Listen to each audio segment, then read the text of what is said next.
Assalamualaikum warahmatullahi wabarakatuh.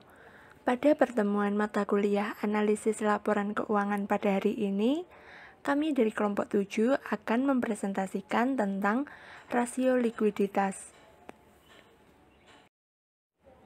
Anggota dari kelompok 7 terdiri dari Herina Wijulestari, Elena Tiasapsari Pramudya, Erik Gustianto Faizin.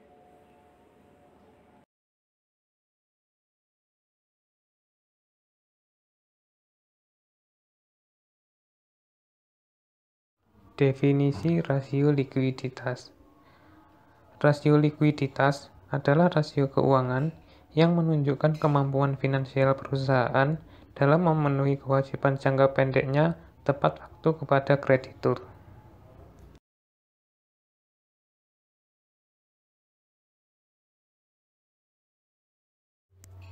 Tujuan dan manfaat rasio likuiditas. Yang pertama adalah mengukur kekuatan perusahaan dalam membayar kewajiban atau utang yang akan segera jatuh tempo.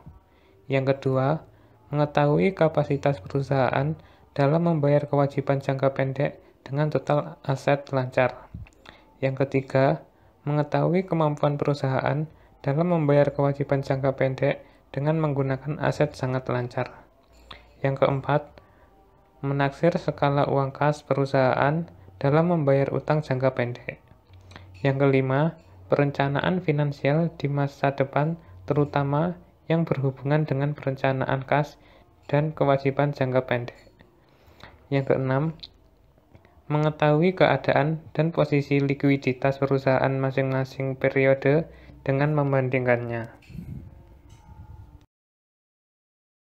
Perkenalkan, nama saya Erina Wijulestari, NIM 222. Di sini saya akan menjelaskan tentang jenis-jenis rasio likuiditas.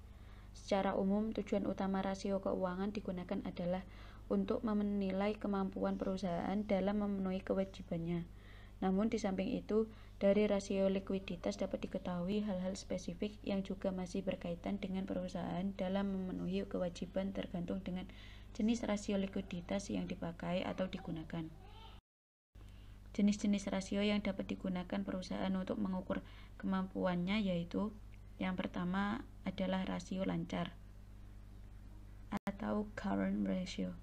Merupakan rasio untuk mengukur kemampuan perusahaan dalam membayar kewajiban jangka pendek yang segera jatuh tempo pada saat ditagih secara keseluruhan.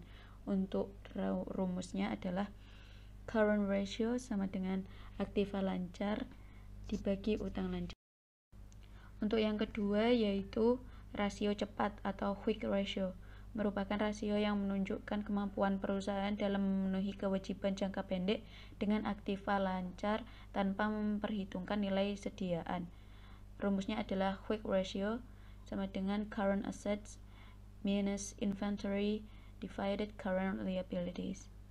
Untuk contohnya bisa dilihat pada PPT berikut ini. Yang ketiga adalah rasio kas atau cash ratio, merupakan rasio yang digunakan untuk mengukur seberapa besar uang kas yang tersedia untuk membayar utang. Untuk rumusnya adalah cash ratio sama dengan kas ditambah bank dibagi utang lancar.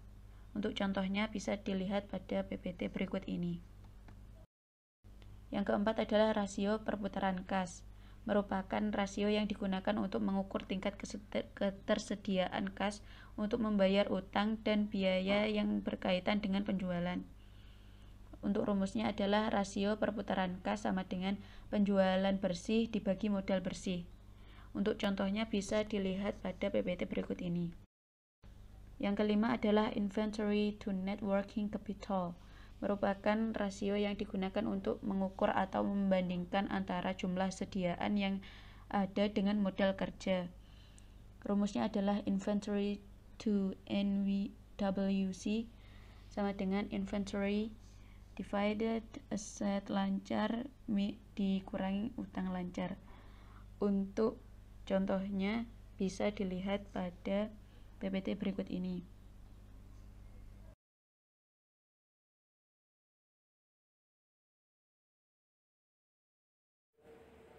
Hasil pengukuran.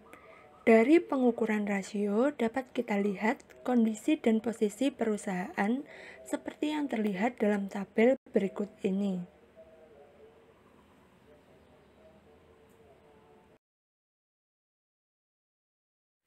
Rasio lancar.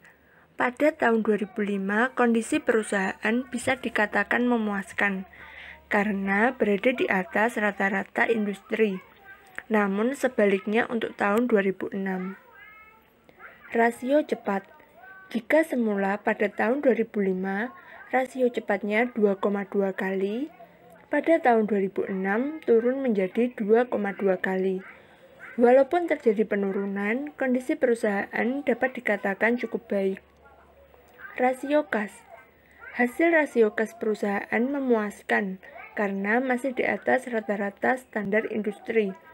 Hanya saja perlu diantisipasi apakah penggunaan kas sudah dilakukan secara optimal. Perputaran kas. Kondisi perputaran kas tahun 2005 kurang memuaskan, sementara untuk tahun 2006 memuaskan. Inventory to net working capital.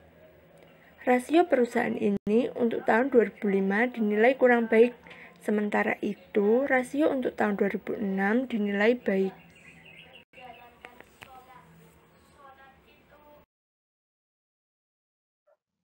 Sekian presentasi dari kami. Wassalamualaikum warahmatullahi wabarakatuh.